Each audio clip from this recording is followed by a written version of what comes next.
projet de ce jardin, c'est aussi d'évoluer en jardin-forêt.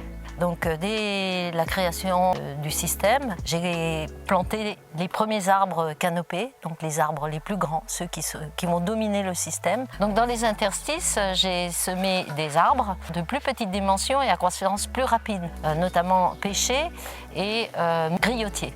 Ces pêchers ont poussé en 4-5 ans à tel point qu'ils touchaient les frondaisons des arbres canopés. Donc j'en ai déjà abattu 6 ou 7. J'ai changé la place des pêchers, j'en ai planté, semé dans d'autres endroits où là ils peuvent s'épanouir totalement. J'ai un très grand pêcher là qui a 10 ans, il a trouvé sa place, celui-ci je l'entretiens, effectivement il me demande de la taille.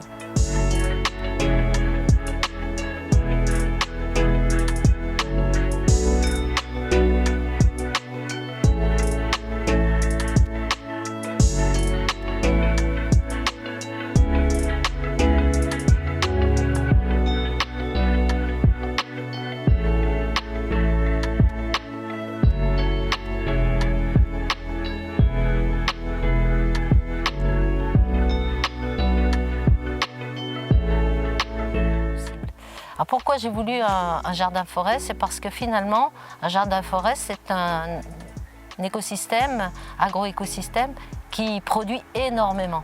Alors les premières années, il y a beaucoup d'espace, il y a beaucoup de lumière. J'ai planté des pommes de terre, j'ai semé des haricots, c'était une zone semi-potagère.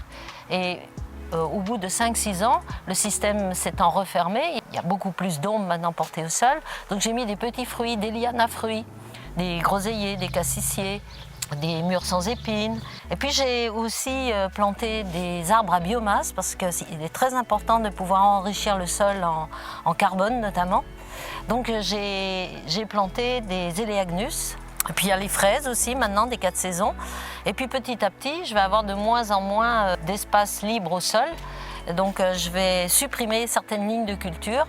En fait, le jardin-forêt, pour moi, en tout cas, ma définition, c'est un agro-écosystème en perpétuelle évolution, mais en évolution lente. Contrairement à un potager où on cultive essentiellement des annuels, alors que dans un jardin-forêt, c'est plusieurs années, plusieurs décennies, et même pour les petits fruits rouges, c'est au moins 2 ans pour les fraises, par exemple. Mais là maintenant, ce verger agroécologique, il a 10 ans et il commence vraiment à produire des fruits. Par exemple, sur les pommiers, j'ai récolté 140 kg de pommes sur 2 pommiers de 10 ans. J'ai récolté 66 kg de pêche sur un pêcher, on peut dire. Donc autant dire que je ne transforme pas tout. Mais pour autant, la transformation, c'est vraiment dans le cadre d'une économie domestique, c'est vraiment rentable. Parce que par exemple, pour la compote de pêche, j'en ai fait 4 kg que j'ai mis sous bocaux, là au mois de septembre.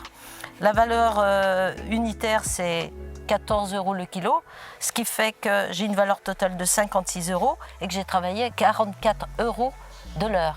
Donc la transformation des fruits est rémunératrice. C'est ce qui m'encourage finalement à entretenir et pérenniser ce jardin-forêt parce qu'en vieillissant, parce que je vieillis, j'aurai peut-être moins d'énergie pour produire des plantes annuelles, c'est-à-dire des plantes potagères. Par contre, au niveau du verger, d'abord vous trouvez toujours des gens pour vous aider à récolter contre finalement des fruits. Et puis la transformation, elle est coûteuse à l'achat, c'est-à-dire les bocaux de fruits au sirop, les confitures, le jus de fruits, tout ça, les coulis, sont des produits qui sont chers à l'achat. C'est l'occasion aussi de rassembler des amis, la famille. Je trouve qu'au niveau social, un jardin-forêt, c'est riche de promesses.